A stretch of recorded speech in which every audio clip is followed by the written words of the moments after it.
Halo semuanya, pada video kali ini di pertemuan Entrepreneurship Week 13, kami akan menjelaskan tentang infografik yang sudah kami buat mengenai ide bisnis yang telah kami kembangkan, yaitu R-Line. Oke, selanjutnya Gain, pada R-Line ini apa saja sih? Kita mendapatkan pilihan tempat sewa yang begitu bervariasi karena ada entertainment, tempat lapangan, atau studio-studio lainnya. Kemudian kita bisa menjalin relasi baru dengan orang yang memiliki hobi yang sama. Jadi itu memperluas sosialisasi kita. Kemudian juga kita tidak perlu repot-repot jika ingin menyewa tempat yang baru dan lebih efisien daripada menghabiskan waktu ke lokasi tujuan. Dan yang terakhir, pembayaran aman dan bisa langsung terkoneksi dengan pemilik tempat entertainment tersebut. Jadi melakukan pembayaran secara online tanpa harus memakan waktu langsung ke tempat entertainment tersebut. Oke teman-teman, sekarang aku akan jelasin mengenai Gain Creators dari R-Line ini. Jadi, pertama itu ada penyewaan tempat yang dapat diakses secara online melalui aplikasi. Lalu, yang kedua ini sarana yang dapat membantu mengurangi waktu. Lalu ketiga, banyaknya pilihan tempat. Lalu yang terakhir, biaya penyewaan yang transparan. Nah, kemudian ada juga pain atau penghambat dari pengguna R-Line ini. Nah, apa saja pain mereka? Salah satunya seperti pendapatan yang tidak memadai. Jika pengguna memiliki pendapatan yang tidak memadai, maka mereka akan kesulitan untuk menyewa tempat-tempat untuk menjalankan hobi mereka. Kemudian juga waktu yang terbatas, karena rata-rata para pengguna R-Line ini ditujukan kepada para remaja ataupun orang-orang dewasa, sehingga mereka ada terbatas waktu mungkin ketika kuliah atau ada job yang harus diselesaikan, sehingga waktu mereka terbatas. Untuk melakukan penyewaan aja ke tempatnya ke sana langsung juga pastinya akan susah dan itu memakan waktu yang lama. Mereka tidak punya waktu untuk membooking tempat tersebut. Nah, kemudian yang terakhir, itu mungkin karena pengguna juga memiliki tingkat sosialisasi yang rendah atau sulitnya berinteraksi dengan orang-orang sekitar. Nah, jadi itu adalah pain-pain yang dialami oleh R-Line tersebut. Maka dari itu ada pain relievers yang ditawarkan dari aplikasi R-Line ini.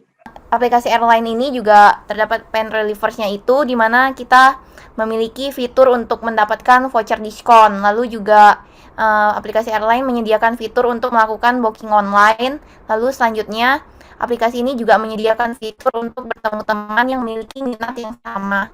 Lalu selanjutnya ini produk atau service yang kami tawarkan itu, kita itu menawarkan platform penyewaan tempat yang bergerak pada bidang B2C yang dapat diakses melalui Android dan iOS, di mana user bisa langsung terkoneksi dengan pemilik tempat penyewaan.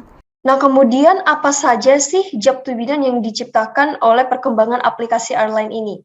Yaitu melakukan sport activity untuk menunjang kesehatan kita, kemudian tingkat sosialisasi kita atau jiwa sosialisasi kita dapat lebih tinggi karena kita dapat berkumpul dengan teman-teman sehobi dan bisa membentuk klub-klub yang ada dengan teman yang memiliki hobi yang sama. Dan yang terakhir, kita dapat mencari tempat untuk beraktivitas untuk menjalankan hobi tersebut, sehingga kita dapat lebih produktif. Oke, selanjutnya problem dan solution dari aplikasi R-Line. Yang pertama, mempertemukan orang-orang yang memiliki hobi dan minat yang sama. Yang kedua, memudahkan user dalam melakukan booking tempat. Dan yang terakhir, menyediakan fitur pembayaran yang efisien dan mudah. Selanjutnya, produk atau service yang ditawarkan oleh R-Line.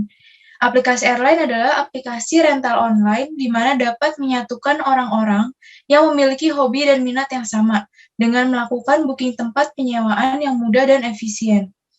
Yang keempat, produk function. Aplikasi R-Line ini membantu pengguna untuk memudahkan melakukan booking di tempat-tempat penyewaan seperti lapangan, ruang private, dan lain-lain. Yang kelima, produk fitur dari aplikasi R-Line. Yang pertama, ada beranda untuk memperlihatkan tempat hits yang bisa di-booking oleh pengguna.